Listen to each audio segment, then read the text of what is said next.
Hey there everyone! So earlier in the week, Rob had an interview with crafty lady Jennifer Perkins. In the clip, she talks about how her resin jewelry came to be. Well, today we got a video made by Jen, her hubby Chris, and her sister Hope that shows you how to make it. Enjoy! Hey, I'm Jennifer Perkins. I have a website called naughtysecretaryclub.com. Resin is a really fun and a really easy medium to use. It's a little bit intimidating, but I'm going to hold your hand through the whole thing in this video, and when you go get your copy of your book, you're going to have it right there in front of you. Some examples of resin jewelry are this little ring with the flamingo dancer. I made that. Here is a First Ladies of Country bracelet I made. You can see Dolly there in the center, of course the queen of all secretaries. A necklace I made once upon a time with Hall & Oates as the pendant. And what I'm going to have in the book is a Naughty Secretary Club resin bracelet.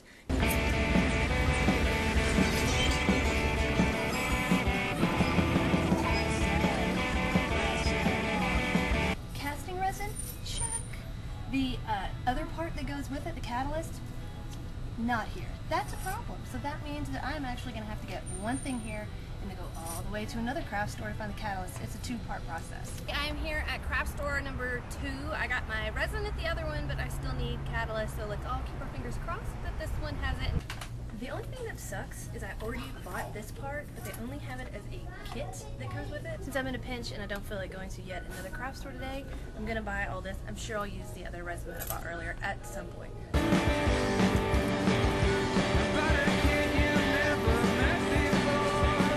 Another crucial component of our resin bracelet we're going to make is ice cube tray. That's what we're going to use for our mold, but there's actually a right kind of ice cube tray and a wrong kind of ice cube tray. I'm here in a lovely South Austin thrift store that I frequent that has ice cube trays.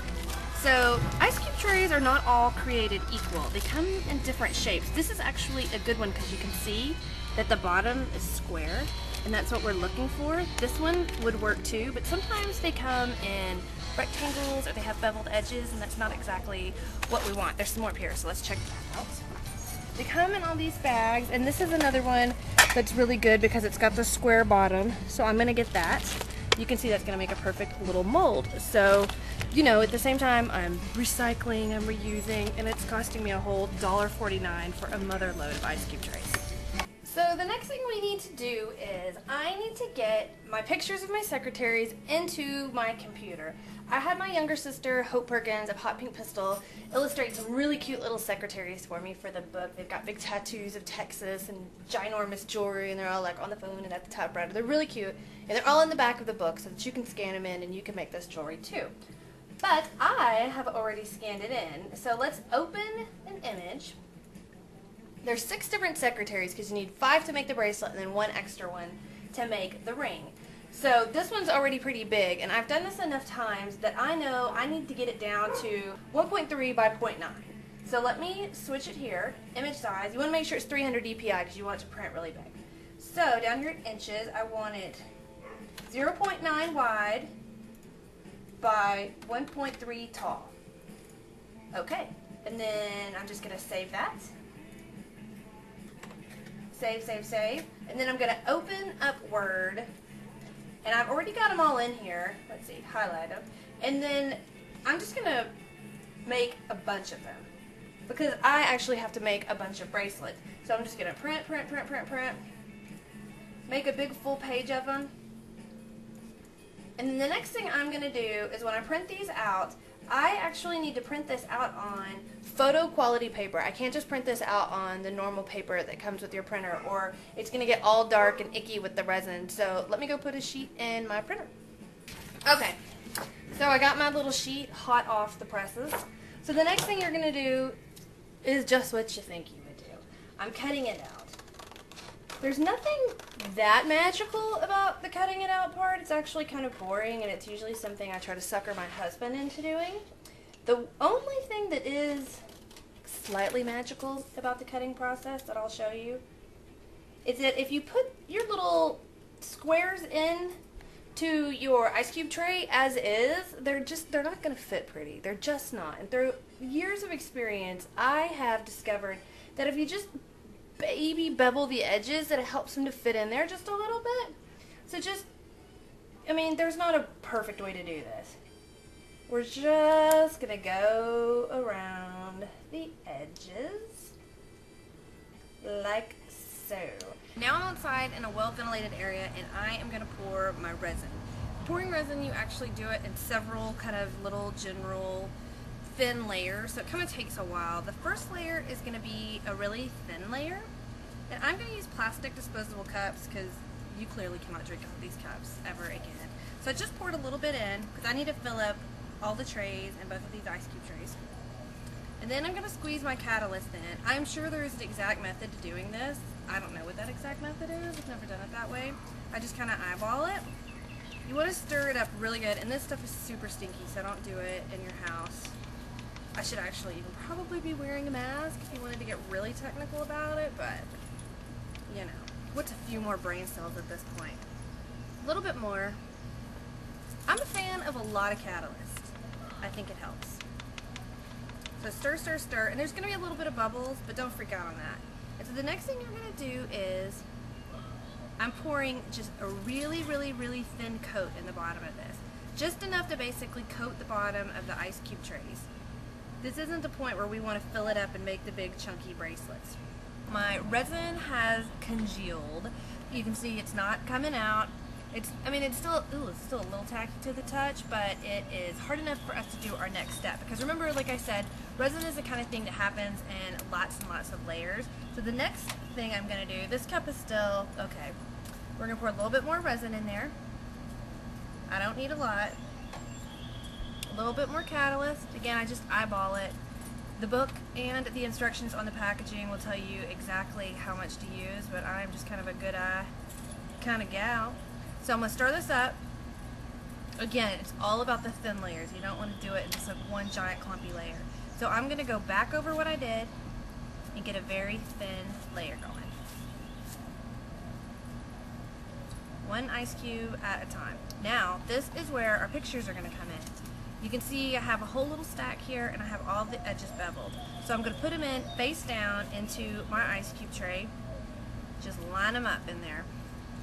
And they're going to fit right in perfectly because we printed them out on the computer to the right size and we beveled the edges because the edges of our ice cube tray are round. So I'm just going to put them in there all the way around.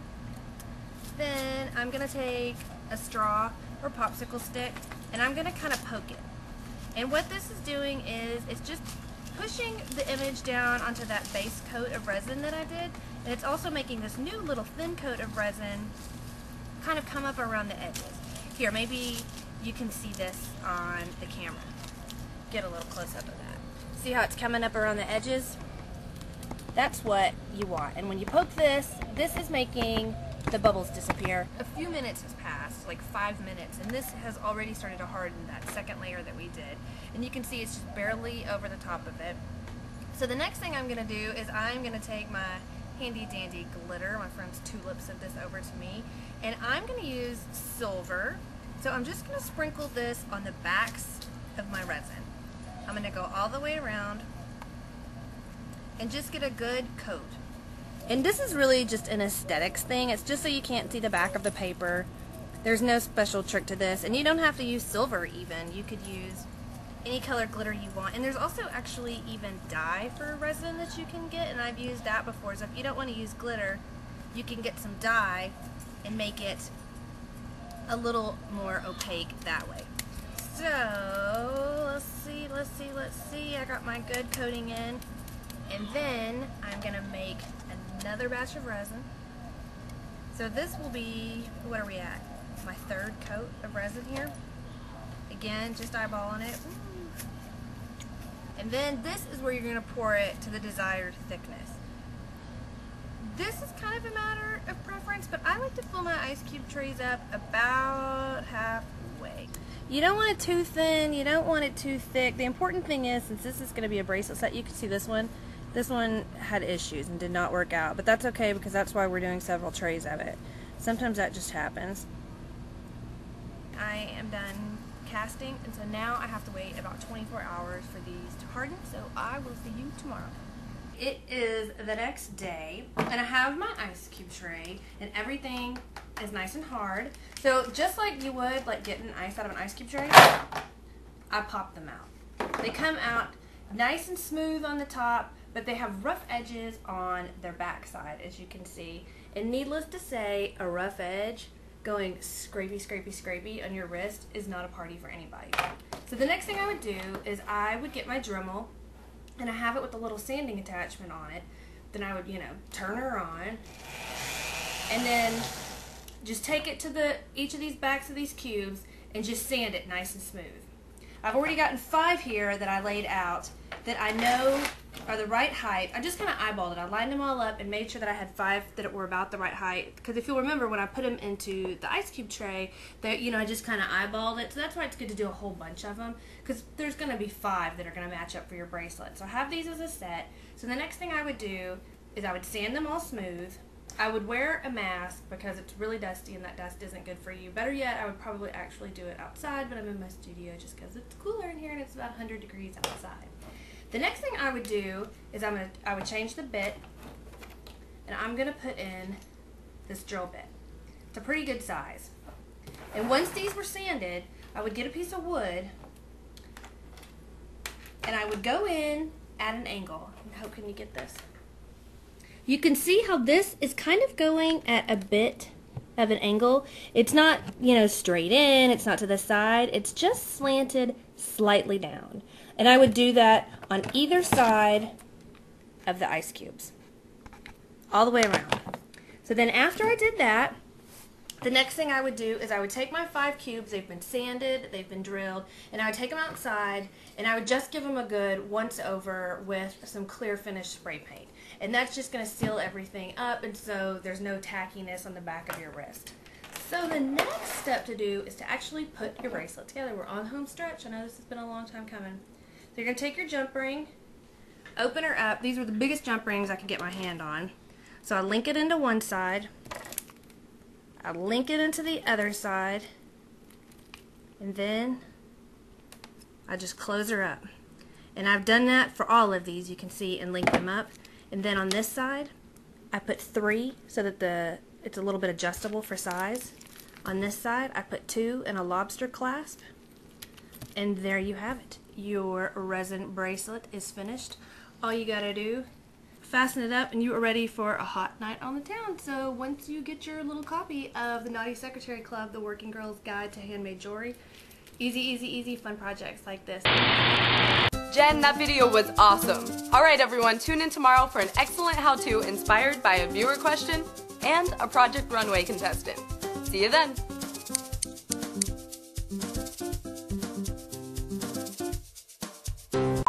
Hey, what's up everyone? Robin Crin here at Threadbanger.com, urging you to, if you haven't already, to register to vote. Because if you don't do so soon, you won't be able to participate in one of the country's most important elections ever. Head on over to voteforchange.com to register, to see if you're registered, and for absentee ballot information. It only takes a few seconds. So check it out and make your voice heard. See ya!